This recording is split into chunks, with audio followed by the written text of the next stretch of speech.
ইসলামী শরীয়তে তালাক হচ্ছে সর্বনিম্ন পর্যায়ের বৈধ কাজ। আমরা মুসলিম হিসেবে দাম্পত্য জীবনে ভাঙ্গন যেন না হয় সেদিকে পরিপূর্ণ সজাগ দৃষ্টি দিতে হবে। আমরা তালাকের পক্ষে না, ভাঙ্গনের পক্ষ নই, গড়ার পক্ষে।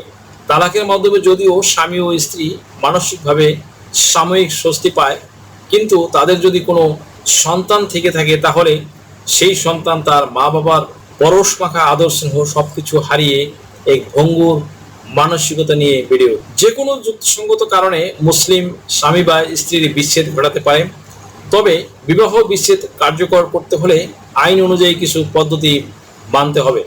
আইন অনুযায়ী তালাকের নানা দিক নিয়ে আজকের আলোচনা হবে। আইন মেনে কিভাবে একটি তালাক কার্যকর হয় তার খুঁটিনাটি তথ্য।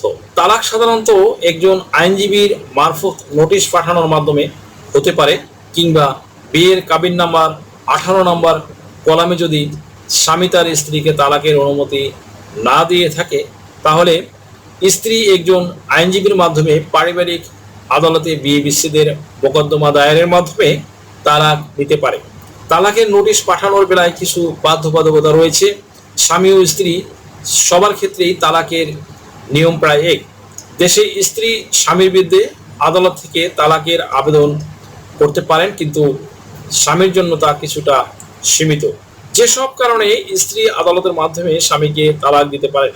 মুসলিম বিবাহ বিচ্ছেদ আইন 1939-এর অধীনে স্ত্রী 9টি কারণে যে কোনো এক বা একাধিক কারণের ভিত্তিতে আদালতে বিবাহ বিচ্ছেদের বা তালাকের জন্য আবেদন করতে পারবেন।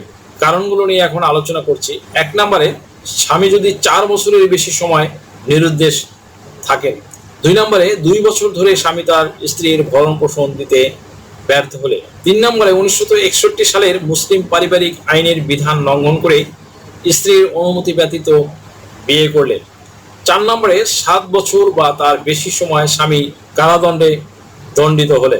5 নম্বরে, কোনো যুক্তিসঙ্গত কারণ ছাড়া 3 বছর ধরে স্বামী তার দাম্পত্য দায়িত্ব পালনে ব্যর্থ হলে। 6 নম্বরে, বিয়ের সময় পুরুষত্বহীন থাকলে এবং তা মামলা করার সময় পর্যন্ত স্বামীর পুরুষত্বহীনতা বজায় থাকলে। 7 নম্বরে, স্বামী 2 বছর ধরে পাগল থাকলে অথবা মারাত্মক যৌন ব্যাধিতে আক্রান্ত থাকলে। 8 নম্বরে, নাবালিকা অবস্থায় বিয়ে হয়ে থাকলে অথবা সাবালকত্ব লাভের পর, দ্যাট মিনস 18 বছর পূর্ণ হওয়ার পর স্ত্রী বিয়ে অস্বীকার করলে, কিন্তু এক্ষেত্রে স্বামীর সঙ্গে যৌন সম্পর্ক স্থাপিত হয়ে থাকলে এরকম মামলা করা যাবে না।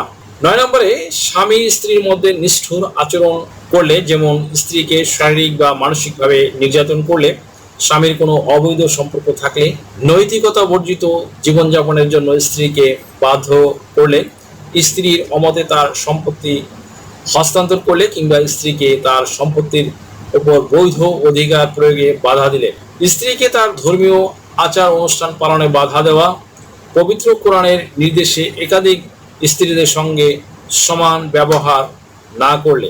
আদালতের মাধ্যমে স্বামী যেসব কারণে স্ত্রীকে তালাক দিতে পারবেন। 1 নম্বরে, তালাক ই তৌফিজের মাধ্যমে। 2 নম্বরে, খোলা তালাকের মাধ্যমে তালাক দিতে হবে।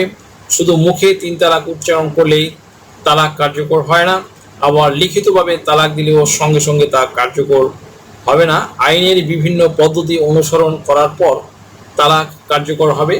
তালাক আইন অনুযায়ী তালাক হবে। এরপর রয়েছে স্বামী কর্তৃক তালাক। তালাক দেওয়ার অধিকার বা ক্ষমতা স্বামীর সবচেয়ে বেশি। কোনো কারণ ছাড়া স্বামী তার স্ত্রীকে তালাক দিতে পারে। 2 নম্বরে, স্ত্রী কর্তৃক তালাক। তালাক দেওয়ার অধিকার বা ক্ষমতা স্ত্রীর কম।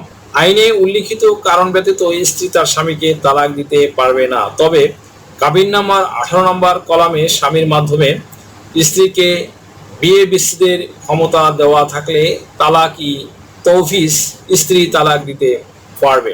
3 নম্বরে, পারস্পরিক সম্মতিতে তালাক। খোলা স্ত্রী তার স্বামীকে যে কোনো কিছুর বিনিময়ে তালাক দেওয়ার জন্য রাজি করাবেন। 9 নম্বরে, মুবারত। স্বামী স্ত্রী উভয়ের পারস্পরিক সম্মতিতে তালাকের সিদ্ধান্ত নেওয়া। 4 নম্বরে, আদালতের মাধ্যমে বিচ্ছেদ। আদালতে বিবাহ বিচ্ছেদের আবেদন করে তালাক নেওয়া। স্বামী তার স্ত্রীকে বা স্ত্রী তার স্বামীকে তালাক দেবেন যেভাবে, সুপ্রিয় দর্শক মণ্ডলী, 1961 সালের মুসলিম পারিবারিক আইন অধ্যাদেশের 7-এর 1 ধারায় বলা হয়েছে, কোনো ব্যক্তি তার স্ত্রীকে বা স্ত্রী তার স্বামীকে তালাক দিতে চাইলে যে কোনো পদ্ধতির তালাক ঘোষণার পর যথাসম্ভব নোটিশ স্থানীয় ইউনিয়ন পরিষদ, পৌরসভা, সিটি কর্পোরেশনের চেয়ারম্যানকে পাঠাতে হবে এবং ওই নোটিশের একটি অনুলিপির নকশা বা নকল স্ত্রীকে বা স্বামীকে পাঠাতে হবে।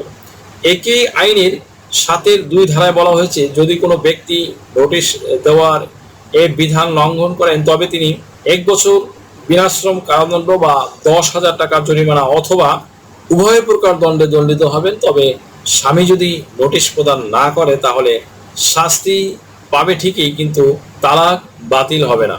7-এর 4 ধারা অনুযায়ী নোটিশ পাওয়ার 30 দিনের মধ্যে চেয়ারম্যান সংশ্লিষ্ট পক্ষের মধ্যে পুনর্মিলন ঘটানোর উদ্দেশ্যে একটি সালিসি পরিষদ গঠন করবেন। সালিসি পরিষদ যদি সমঝোতা করতে ব্যর্থ হয় এবং স্বামী বা স্ত্রী যদি 90 দিনের মধ্যে তালাক প্রত্যাহার না করে তবে 90 দিন পর তালাক কার্যকর হবে।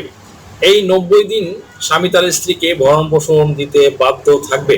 7-এর 3 ধারা মতে চেয়ারম্যানের কাছে নোটিশ দেওয়ার তারিখ থেকে 90 দিন অতিবাহিত হওয়া পর্যন্ত তালাক কার্যকর হবে না।